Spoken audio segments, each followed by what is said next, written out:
Et salut tout le monde, j'espère que vous allez bien. Une nouvelle petite vidéo où je bricolasse un petit peu dans mon camping-car en attendant la prochaine sortie qui est prévue pour dans 2 semaines. Hein. Le Sadako Tour numéro 2 se prépare tout doucement.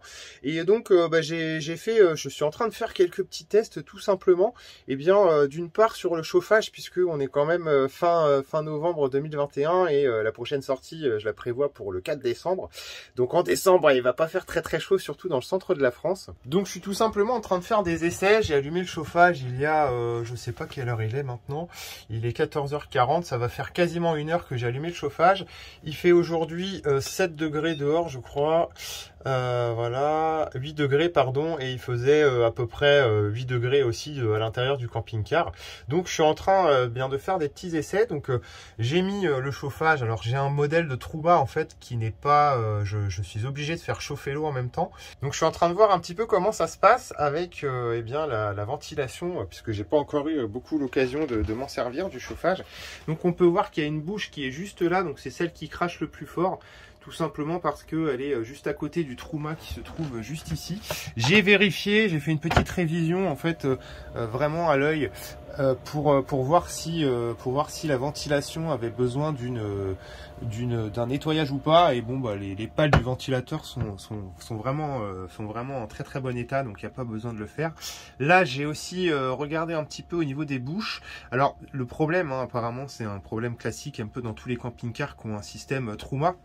C'est qu'on a plusieurs tuyaux, on a plusieurs grosses gaines qui vont faire un petit peu le tour du camping-car avec différentes bouches. Donc moi j'en ai une au fond, une deuxième au fond. Donc là j'ai fermé celle-ci pour que ça crache un peu plus fort de celle-là, pour que ça réchauffe un petit peu mieux le couloir.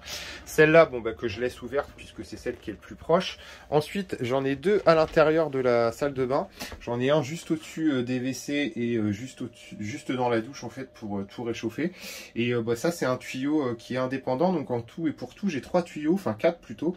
J'ai un tuyau qui distribue la salle de bain, un tuyau qui distribue le salon, un tuyau qui distribue la porte d'entrée et un 4e tuyau qui distribue en fait 2 bouches qui sont en face de la cuisine, là où on mange, ici. Et j'ai une autre bouche en fait qui va complètement derrière le siège conducteur et qui, eh bien, je ne peux pas alimenter les deux. Et le petit problème qui se pose, c'est que comme celui-ci c'est le plus long, c'est le tuyau le plus long, et eh bien ça sort pas très chaud. Enfin, en fait le flux d'air est assez faible ici, donc bah voilà, on peut pas vraiment faire autrement.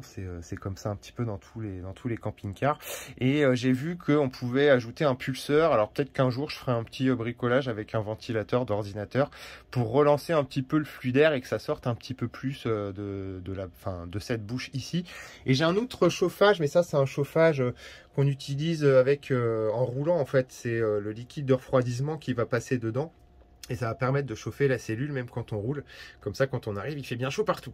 Donc voilà un petit peu ce que j'ai vu. Donc si je ferme les autres bouches, ça n'a aucune incidence sur celle-ci. Par contre, si je ferme ici, ça sort derrière le siège conducteur. Donc ce que je fais, c'est que je laisse celui-ci ouvert. Et de toute façon, la chaleur se diffuse relativement vite. Donc ça, c'est vraiment pas un souci. Ça faisait quelques semaines aussi. Je crois que ça fait 2 semaines que je n'ai pas dormi dans le camping-car. Et donc avec cette saison un petit peu humide, et bien ce que j'ai fait, c'est que j'ai enlevé mes draps. J'ai enlevé les draps et le drap housse et le dessous du drap housse, le protège matelas en fait, parce que je m'étais aperçu que c'était quand même un petit peu humide. Alors le matelas n'est pas du tout humide, mais c'est vrai que ça gobait un petit peu l'humidité puisque c'est pas chauffé pendant toutes les périodes où je m'en sers pas. Donc bon, vous vous souvenez, le lanterneau je l'ai changé, il n'y a aucune fuite, aucune infiltration, mais c'est vrai qu'avec la condensation et tout, ça avait tendance un petit peu à prendre un peu l'humidité. Donc j'ai enlevé les draps, j'ai laissé ça, je pense que ça ira. Et puis si je vois que c'est un petit peu humide, eh bien je le rentrerai aussi, et comme ça quand j'en aurai besoin, eh bien je réinstallerai tout. Et juste pour vérifier aussi, pour revenir un petit peu au chauffage, eh bien je trouve que le thermostat, enfin en tout cas la sonde de température, n'est pas très juste, et je pense que c'est en train de se vérifier. Parce que regardez, j'ai pris un thermomètre, que j'ai dans la maison, et lui il m'annonce 15 degrés, alors que ici ça m'annonce Ça m'annonce 11,5 et c'est à peu près ce que j'avais vu en fait. J'ai l'impression que les sondes, que ce soit la sonde intérieure ou la sonde extérieure, mais surtout la sonde intérieure, a environ 4 degrés dans les dents, entre 3 et 4 degrés dans les dents. Donc quand mon camping-car m'annonce qu'il fait 11 degrés, en fait, on serait beaucoup plus proche des 14. Et je crois que ça se stabilise un petit peu plus, puisque quand il faisait 20 degrés, j'avais pas l'impression qu'il faisait beaucoup plus chaud. Je vais le laisser un petit peu et puis on verra du coup comment ça se passe pour voir un peu s'il y a une grosse différence entre les deux ou pas. Je fais une coupure, c'est le Sadako du montage qui vous parle. J'ai pas pu mener à bien l'expérience pour la simple et bonne raison que la bouteille de gaz s'est vidée, donc j'ai pas pu monter plus que 13 degrés.